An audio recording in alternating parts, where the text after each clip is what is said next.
بعض لوگ امام صاحب کے پیچھے نماز پڑھ رہے ہوتے ہیں لیکن انہوں نے بعد میں جوائن کیا ہوتا ہے اور وہ غلطی سے سلام پھیر دیتے ہیں امام کے ساتھ، حالانکہ ان کو ابھی اپنی پڑھنے کے لیے کھڑا ہونا چاہیے تھا۔ اب لوگ پریشان ہوتے ہیں کہ میں نے تو سلام پھیر دیا، اب میں کیا کروں؟ اس میں دو صورتیں ہیں۔ اگر اس بندے نے یہ جان بوجھ کے سلام پھیرا کہ میری نماز مکمل ہو گئی ہے اور مجھے امام کے ساتھ نماز میں سلام پھیر دینا چاہیے، جان بوجھ کر اگر اس نے سلام پھیرا تو نماز فاسد ہو جائے گی، ختم، اب نئے سرے سے پڑھنی پڑے گی۔ لیکن اس کو یہ پتا تھا کہ میری ایک رکعت نکل گئی ہے، دو رکعت نکل گئی ہے، لیکن بس التحیات پڑھ کے جو روٹین میں ہم سلام پھیر رہے ہوتے ہیں اس روٹین میں بیچارے نے سلام پھیر دیا، جان بوجھ کے نہیں بلکہ بھولے سے۔ تو اس میں حکم یہ ہے کہ اس سلام پھیرنے سے کوئی فرق نہیں پڑتا، آپ فوراً اپنی پڑھنے کے لیے کھڑے ہو جائیں۔ تو عموماً یاد آ جاتا ہے جب آپ بندہ ایک سلام پھیرتا ہے تو ادھر والا بندہ بھی کھڑا ہو جاتا ہے، ادھر والا بھی کھڑا ہو جاتا ہے، تو پتہ چل جاتا ہے، تو لوگ کھڑے ہو جاتے ہیں۔ تو کھڑے ہو جائیں، کوئی سجدہ سہو نہیں کرنا اگر فوراً کھڑے ہو گئے۔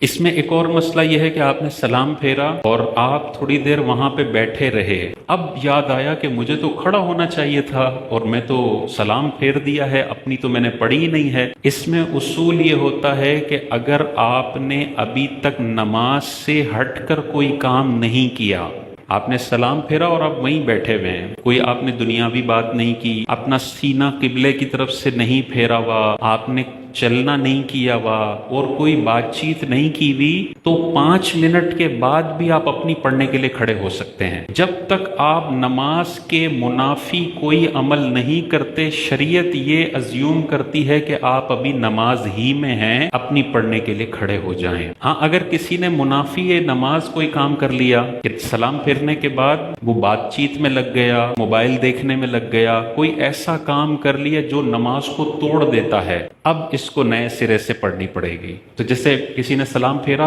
اور اب وہ سبحان اللہ پڑھ رہا ہے، پورا سبحان اللہ تسبیح کمپلیٹ کی، اب یاد آیا کہ میری ایک رکعت نکل گئی تھی، تو دیکھیں اس نے صرف سبحان اللہ پڑھا ہے، نماز کے منافی ابھی تک اس نے کچھ بھی نہیں کیا۔ تو 5 منٹ بعد بھی یاد آتا ہے، فوراً کھڑا ہو، اپنی ایک رکعت پڑھے، لیکن آخر میں اب سجدہ سہو بھی کرنا پڑے گا، کیونکہ سلام پھیرنے کے بعد اس سے فوراً کھڑا ہونا تھا، اس نے 5 منٹ کا ڈیلے کر دیا، تو جو کھڑا ہونا واجب تھا وہ دیر سے ہوا۔ جب واجب میں دیری ہو جائے تو آخر میں سجدہ سہو کرنا پڑتا ہے۔ تو کوئی ٹینشن نہیں ہے، سلام پھیر دیا ہے، جب یاد آئے آپ اسی حیت میں بیٹھے ہوئے ہیں تو آپ کھڑے ہو جائیں۔ بعض اوقات پڑوسی بتاتا ہے آپ کو، سلام پھیرتے ہیں، پڑوسی بتاتا ہے کہ بھائی آپ نے تو 3 پڑھی ہیں۔ اب اگر اس کے لقمے پر یہ کھڑا ہو جاتا ہے تو یہ وہی والی بات ہو گئی کہ کسی اجنبی کا لقمہ قبول کر لیا نماز کے اندر، تو پھر نماز فاسد ہو جائے گی۔ اس کو خود کو یاد آتا ہے تو یہ کھڑا ہو سکتا ہے، باہر والے کے بتانے پر نماز کی اصلاح کرنے سے نماز فاسد ہو جاتی ہے۔